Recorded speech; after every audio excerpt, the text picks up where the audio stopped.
Baik, ekspresi inspirasiku. Seperti yang Fatin janjikan tadi, 10.30 minit pagi, kita bersama dengan yang berbahagia Datuk Dr. Misrin Radin, Pengarah Jabatan Pendidikan Negeri Sabah yang sudah pun bersama dengan kita di Konti Sabah FM ini untuk kita bercerita berkenaan dengan pengoperasian pembukaan sekolah bagi Negeri Sabah.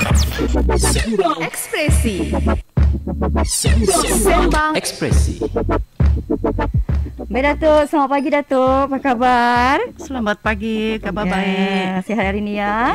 Alhamdulillah. Okey, hari ini Datuk sebenarnya kita nak bercerita berkenaan dengan pengoperasian pembukaan sekolah bagi negeri Sabah. Jadi seperti yang diumumkan dalam sidang media oleh Yang Berhormat Menteri Pendidikan Malaysia, dan saya pasti juga telah diambil maklum oleh pihak awam terutamanya ibu bapa bahawasanya sekolah akan mula melaksanakan pengajaran dan juga pembelajaran secara bersemuka mulai 4 Oktober ini, Datuk. Jadi dalam bahasa mudahnya, setelah sekolah ditutup mulai 8 Mei 2021 akibat daripada pandemik COVID-19, dan kini sekolah akan dibuka semula mulai 4 Oktober 2021. Jadi mungkin boleh Datuk kongsikan kepada pendengar Sabah FM, terutamanya ibu bapa ataupun penjaga yang sedang mendengar ketika ini berkenaan dengan pembukaan semula sekolah mulai 4 Oktober ini, Datuk. Silakan. Ya, terima kasih DJ Fatin.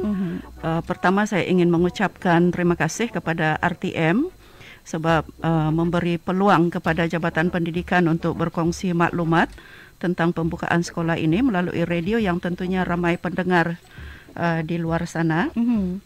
Memang benar seperti yang diumumkan oleh Yang Berhormat Menteri Pendidikan Kanan pada 12 September yang lepas, sekolah akan dibuka semula untuk melaksanakan pengajaran dan pembelajaran secara bersemuka mulai 4 Oktober 2021 bersamaan hari Isnin, iaitu 5 hari dari hari ini. Hari inilah. Namun begitu, pembukaan semula sekolah ini adalah tertakluk kepada fasa dalam Pelan Pemulihan Negara, iaitu fasa 1, fasa 2, fasa 3 dan fasa 4. Setiap fasa tersebut mempunyai kaedah pembukaan sekolah yang berbeza. Dan pada masa ini, negeri Sabah berada dalam fasa yang kedua dalam Pelan Pemulihan Negara. Oleh itu, pada 4 Oktober 2021, kita akan buka sekolah berdasarkan garis panduan pembukaan sekolah di negeri fasa kedua dalam garis panduan yang dikeluarkan oleh Kementerian Pendidikan Malaysia. Baik Datuk, dan dalam fasa 2 Pelan Pemulihan Negara ini, kita nak tahu adakah semua murid akan datang ke sekolah atau bagaimana? Tidak Puan.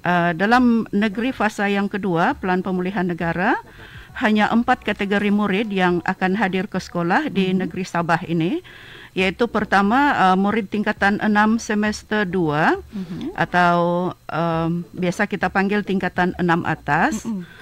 Kedua murid yang berkeperluan khas, ketiga pelajar pra-universiti semester 3 di Sukan Sekolah Malaysia Sabah, dan yang keempat adalah murid yang mengambil peperiksaan antarabangsa. Untuk negeri Sabah mulai 4 Oktober 2021 seramai lebih kurang 8,000 lah murid tingkatan 6 semester 2 akan hadir ke sekolah di Sekolah Menengah Pusat tingkatan 6 dan juga Kolej tingkatan 6. Sekolah swasta juga mempunyai 201 pelajar tingkatan 6 atas yang mereka panggil sebagai senior 3. Senior 3 ya. Senior 3 lah. Okey, manakala seramai 4,000 lebih murid berkeperluan khas akan hadir ke sekolah di Sekolah Pendidikan Khas dan Program Pendidikan Khas Integrasi atau lebih dikenali sebagai PPKI di sekolah rendah, dan seramai 3,000 hampir 4,000 orang murid di PPKI Sekolah Menengah Kerajaan. Di sekolah swasta kita ada lebih kurang 20 orang murid PPKI. Di sekolah Sukan Malaysia Sabah pula seramai 24 orang pelajar pra-universiti semester 3 akan hadir ke sekolah. Dan dari sekolah antarabangsa, murid yang mengambil peperiksaan antarabangsa mempunyai 63 murid yang juga akan hadir ke sekolah pada 4 Oktober. ini. Kita ada 4 sekolah antarabangsa yang menawarkan peperiksaan antarabangsa, iaitu 2 di Kota Kinabalu dan 2 lagi di Tawau. Jadi pada 4 Oktober 2021 sejumlah lebih kurang hampir 17,000 lah orang murid yang boleh hadir ke sekolah ya. Angka tersebut lebih kurang dalam 3% sahaja daripada jumlah murid yang ada di negeri Sabah. 3% saja ya? Ya, yang berdaftar dengan Kementerian Pendidikan Malaysia. Baik. Semua murid datang ke sekolah yang saya sebut tadi, yang dalam 17,000 tu tanpa penggiliran, dan guru yang terlibat pula adalah lebih kurang 3,000 orang sahaja. Oh, baik. Jadi kita lihat di situ sebahagian murid yang perlu hadir ke sekolah dalam fasa 2 ni kebanyakannya tinggal di asrama lah ya kan Datuk? Jadi bagaimana pula dengan pengoperasian kemasukan murid ke asrama? Ya, mengikut data kami pada sebelum tutup sekolah hari itu pada bulan Mei, seramai lebih kurang hampir 3,000 lah, 2,500 begitu. Murid tingkatan 6 semester 2 dan seramai 112 murid berkeperluan khas tinggal di asrama. Sekolah di bawah Kementerian Pendidikan Malaysia, iaitu asrama sekolah kerajaan lah. Kemudian murid-murid asrama ini akan mendaftar masuk di asrama pada 3 Oktober nanti, iaitu bersamaan hari Ahad, sehari sebelum persekolahan bermula. Ya. Baik. Jadi tentu Kementerian Pendidikan Malaysia juga mempunyai ketetapan khas ataupun orang kata sebagai prosedur operasi standard SOP bagi mencegah jangkitan COVID-19 di asrama ya Datuk. Jadi mungkin ibu bapa yang sedang dengar siaran ini mungkin nak tahu juga, mungkin ada sebarang pembaharuan SOP mungkin. Datuk silakan. Ya, tepat sekali ya. Kementerian Pendidikan Malaysia melalui dokumen garis panduan pengurusan dan pengoperasian sekolah 3.0 yang dikeluarkan pada 24 September 2021 telah menyenaraikan SOP yang perlu dilaksanakan oleh sekolah sebagai pencegahan berlaku jangkitan COVID-19 di asrama dan juga di sekolah. Antara langkah pencegahan adalah melalui penggunaan kit ujian kendiri ya. Kementerian Pendidikan Malaysia telah membekalkan sekolah dengan kit ujian kendiri COVID-19 ini. Kit itu telah pun sampai di sekolah ya. Ujian kendiri COVID-19 kepada murid asrama sepenuhnya. Maksudnya untuk tingkatan 6 semester 2 ini yang murid yang tinggal di asrama SMK Agama, walaupun dia bukan berasrama penuh, tetapi 100% murid di situ tinggal di asrama. Jadi dipanggil murid asrama sepenuhnya.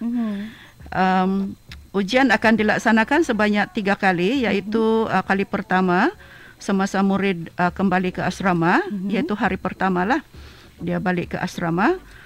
Kedua pada hari ke-6 berada di asrama, dan ketiga pada hari ke-14 berada di asrama. Jadi untuk murid yang sepenuhnya tinggal di asrama akan menjalani ujian sebanyak 3 kali ya.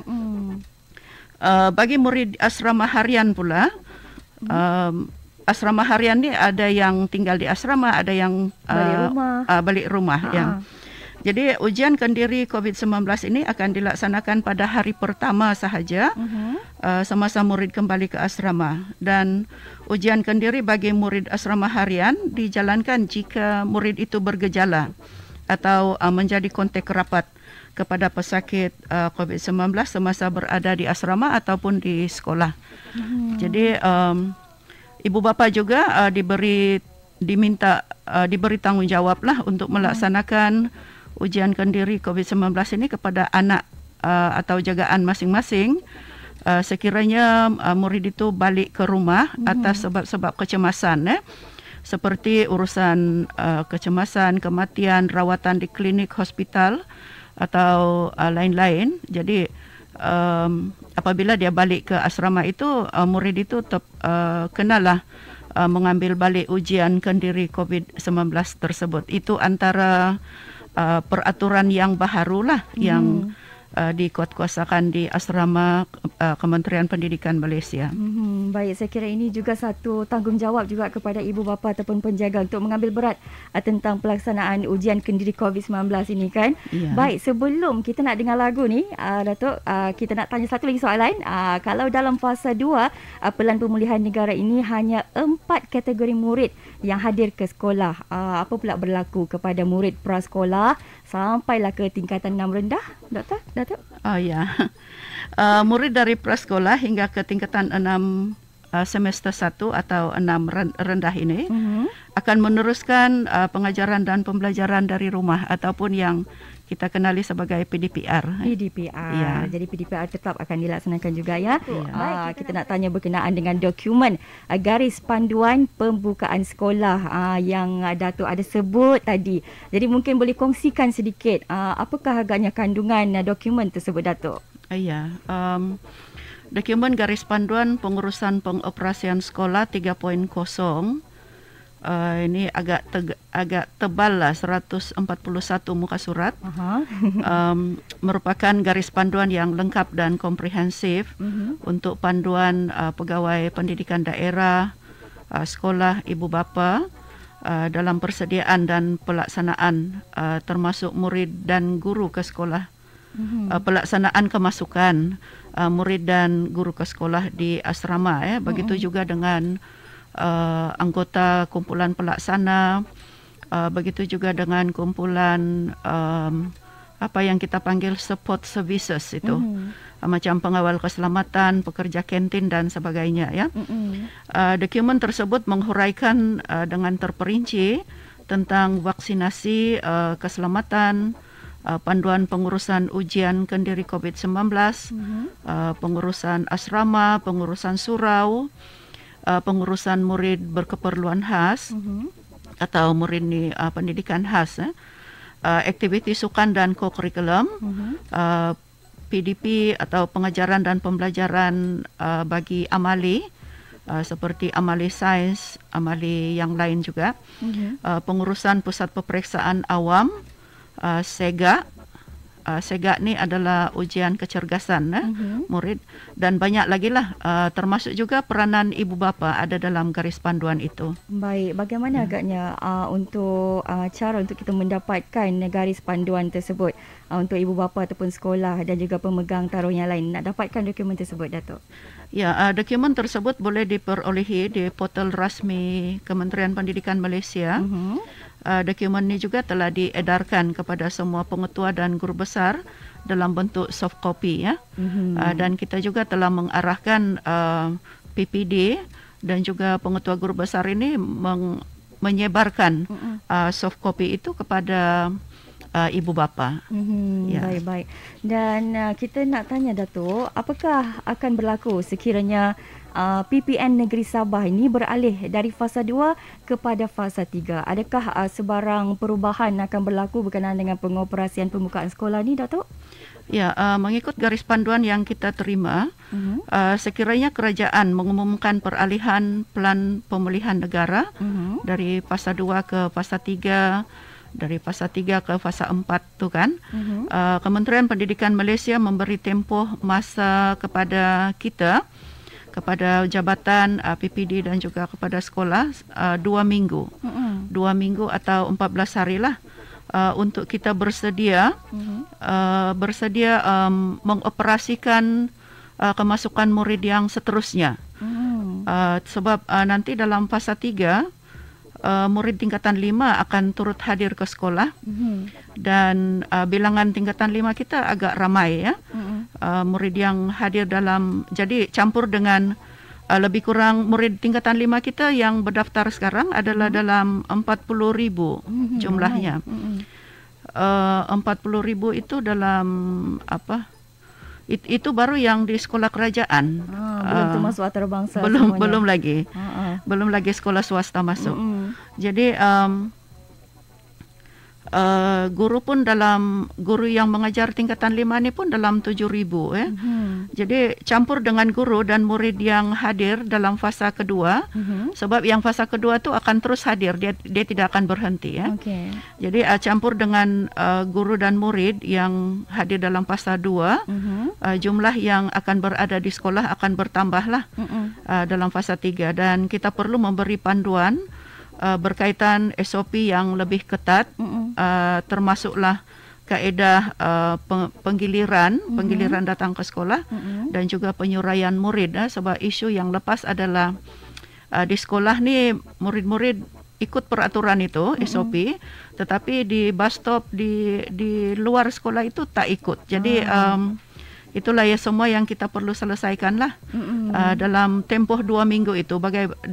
Kementerian Pendidikan telah menyediakan lebih kurang 5 model penyuraian murid, dan kita akan tengok mana yang sesuai untuk satu-satu sekolah untuk fasa 3.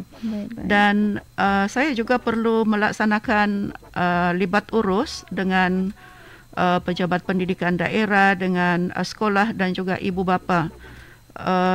Begitu juga dengan kami yang lepas ni untuk persediaan fasa 2 ni, kami juga telah membuat libat urus dengan student, dengan murid ya. Murid tingkatan 6, dengan support services, dengan ibu bapa dan juga lembaga pengurus sekolah. Sebab kami percaya mereka semua boleh membantu kita dalam menguatkuasakan SOP dan juga peraturan-peraturan ya.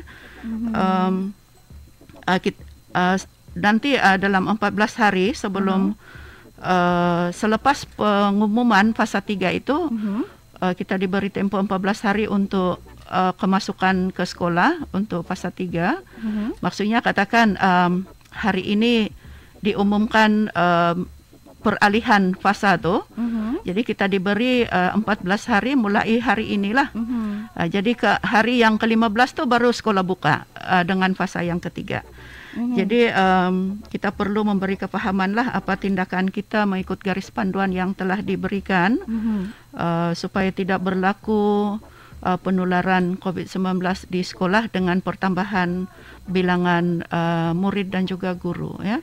Baik. Dan saya berharap akan diberi lagi lah slot di Sabah FM ini untuk memberi penerangan. Sudah tentu. Kita sentiasa bersama dengan Jabatan Pendidikan.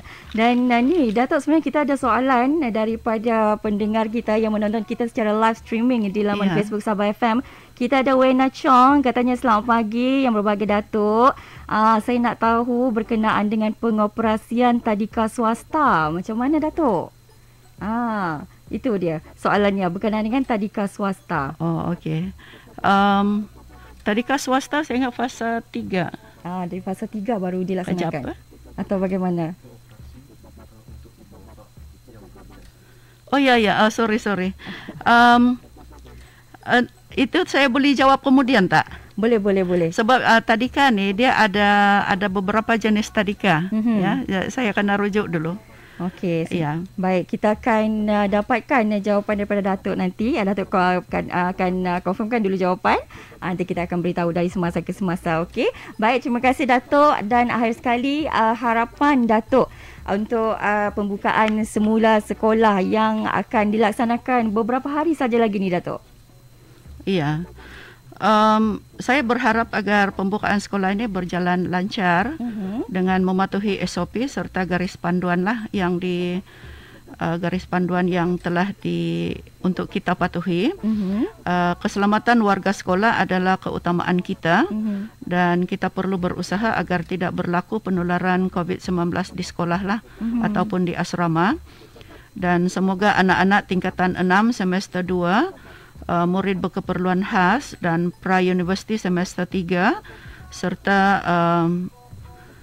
murid peperiksaan antarabangsa yang mengikuti peperiksaan antarabangsa dapat belajar dengan tenang dan selamat secara bersemuka sehingga ke tarikh peperiksaan yang terakhir.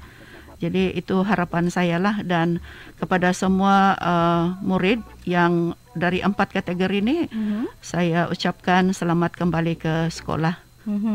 Ya. Baik, terima kasih banyak-banyak di atas masa yang diberikan oleh Pengarah Jabatan Pendidikan Negeri Sabah yang berbahagia Datuk Dr. Mistrin Radin. InsyaAllah lain masa lain kita akan bersama lagi dengan yang berbahagia Datuk. Terima kasih Datuk. Terima kasih.